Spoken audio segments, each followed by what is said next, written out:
کہتے ہیں کہ ایک آدمی تھا، اس کے 3 بیٹے تھے اور تینوں کا نام ہی عبداللہ رکھا ہوا تھا۔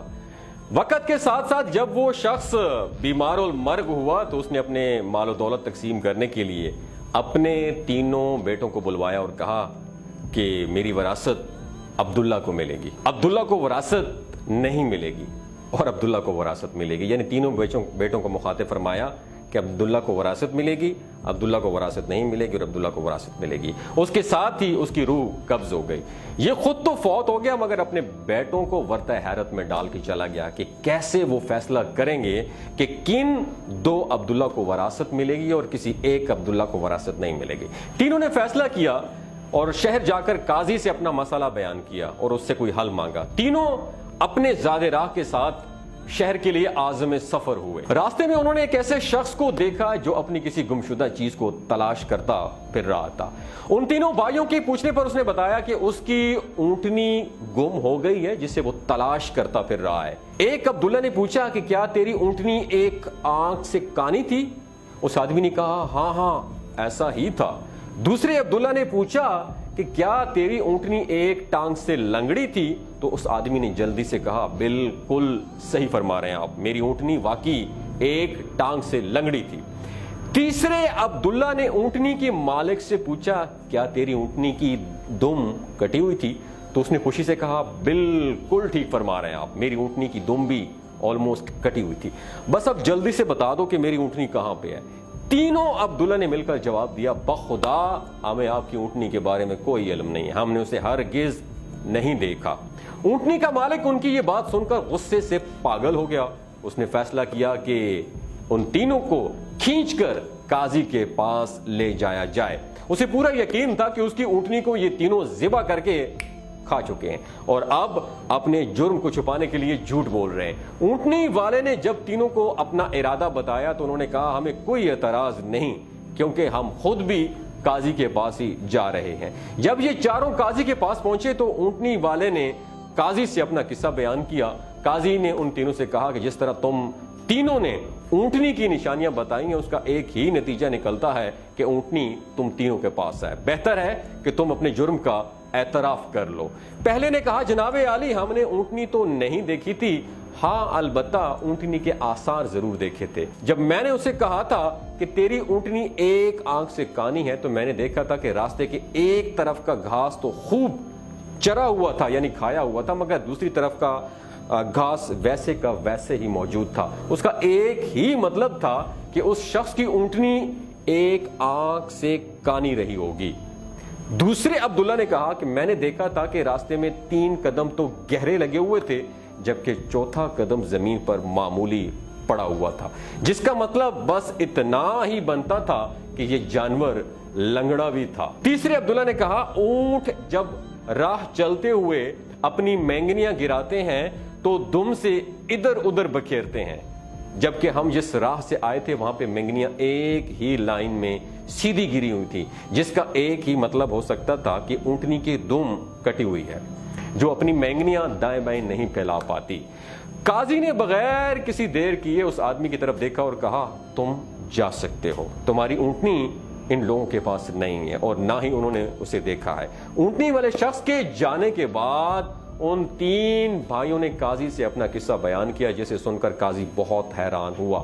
ان تینوں سے کہا کہ تم آج کی رات مہمان خانے میں ٹھہرو، میں تمہیں کل سوچ کر کوئی حل بتا دوں گا۔ یہ تینوں مہمان خانے میں جا کر ٹھہرے تو انہوں نے محسوس کیا کہ ان کی نگرانی کی جا رہی ہے۔ کچھ دیر بعد ان کے لیے کھانا لایا گیا جو گوشت کے پکے ہوئے سالن اور روٹیوں پر مشتمل تھا۔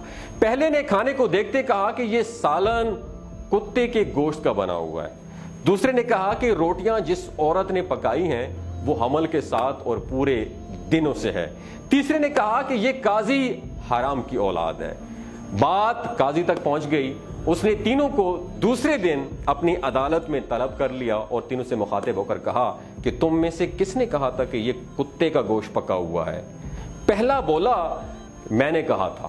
قاضی نے باورچی کو بلوا کر پوچھا تو اس نے اعتراف کیا کہ پکانے کے لیے کچھ نہیں تھا، تو اس کو شرارت سوجی اور اس نے ایک کتا مار کر اس کا گوشت پکایا اور ان کو کھانے کے لیے بھجوا دیا۔ قاضی نے پہلے سے پوچھا تمہیں کیسے پتا چلا کہ یہ گوشت کتے کا ہے؟ تو اس نے بتایا بکری یا اونٹ کے گوشت کے نیچے چربی لگی ہوئی ہوتی ہے، جبکہ یہ سارا چربی نما تھا جس کے نیچے کہیں کہیں تھوڑا تھوڑا گوشت لگا ہوا تھا۔ قاضی نے کہا تم وہ عبداللہ ہو جس کو اپنے باپ کے مال سے وراثت ملے گی۔ دوستو یہ پہلا عبداللہ تو ڈکلیئر ہو گیا تھا جس کو باپ کے مال سے وراثت ملے گی۔ اب قاضی نے دوبارہ ان سے مخاطب ہو کر پوچھا کس نے کہا تھا کہ یہ روٹیاں ایسی عورت نے بنائی ہیں جو 9 ماہ کے حمل کے ساتھ اپنے پورے دنوں سے ہے؟ جواب میں دوسرے نے کہا کہ قاضی صاحب میں نے کہا تھا۔ قاضی نے پوچھا تمہیں کیوں کر ایسے لگا؟ تو اس نے کہا کہ میں نے دیکھا کہ روٹیاں ایک طرف سے پھولی ہوئی اور خوب پکی ہوئی ہیں تو دوسری طرف سے کچی اور موٹی رہ گئی ہیں۔ میں نے اس سے یہی اخذ کیا کہ روٹیاں بنانے والی ایک ایسی خاتون ہے جسے تکلیف کے مارے زیادہ جھکا نہیں جا رہا، وہ سامنے کی چیز بھی نہیں دیکھ پا رہی، جس کا مطلب یہی بنتا تھا کہ عورت حاملہ ہے اور روٹیاں بنانے میں تکلیف محسوس کرتی رہی ہے۔ قاضی نے اس دوسرے سے بھی کہا کہ تم وہ عبداللہ ہو جسے اس کے باپ کے ترکہ سے وراثت میں حصہ ملے گا۔ پھر قاضی نے تینوں سے مخاطب ہو کر پوچھا کہ یہ کس نے کہا تھا کہ میں والد الحرام ہوں؟ تیسرے نے جواب دیا کہ حضور والا یہ میں نے کہا تھا۔ قاضی اٹھ کر اندر گیا اور اپنی ماں سے پوچھا کہ کیا یہ سچ ہے کہ وہ ولد الحرام ہے؟ تو اس کی ماں نے کہا یہ سچ ہے کہ تم حرام کے ہو۔ قاضی نے واپس آ کر اس تیسرے عبداللہ سے پوچھا تمہیں کیوں کر معلوم ہوا کہ میں حرام کا ہوں؟ اس نے جواب دیا اگر تم حلالی ہوتے تو مہمان خانے میں ہم پر نگران مقرر نہ کرتے، نہ ہی کتے کا گوشت پکوا کر ہمیں کھانے کے لیے بھجواتے، اور نہ ہی کچی روٹیاں کسی مظلوم عورت سے بنوا کر ہمیں کھلاتے۔ تو قاضی نے اس سے مخاطب ہوتے ہوئے کہا کہ تم وہ عبداللہ ہو جسے اسے ماں باپ کے مال سے ورثہ نہیں ملے گا۔ تیسرے نے حیرت کے ساتھ قاضی کو دیکھا اور پوچھا مگر ایسا کیوں ہے میرے ساتھ؟ قاضی نے کہا کیونکہ میں ایک حرامی ہی دوسرے والد الحرام کو ٹھیک ٹھاک پہچان سکتا ہے اور تم بھی میری طرح حرام کی اولاد ہو۔ وراثت پانے والے دونوں عبداللہ اپنی ماں کی طرف لوٹے اور دریافت کیا کہ ہمارے تیسرے بھائی کا کیا ماجرا ہے؟ تو ان کی ماں نے کہا تمہارا باپ ایک بار صبح کی نماز پڑھنے مسجد گیا تو اسے دروازے پر رکھا ہوا ملا تھا، اسے گھر لایا اور اس کا نام بھی تم دونوں جیسا عبداللہ رکھا اور اس کی پرورش کی۔ جی دوستو یہ کہانی آپ لوگوں کے ساتھ شیئر کرنے کا مقصد یہی ہے کہ ہے تو یہ حکایت عربوں کی حکایت ہے جن میں حکمت کے درس بھی ہوتے ہیں اور ساتھ ساتھ زندگی میں ایک بہت بڑا سبق بھی حاصل ہوتا ہے۔ دوستو آپ نے اس کہانی سے کیا سبق حاصل کیا اور کیا کچھ سیکھا؟ نیچے کمنٹ سیکشن میں اپنا ایکسپیرینس ضرور بتائیے گا، کیونکہ میں خلاصہ بتانے سے قاصر ہوں۔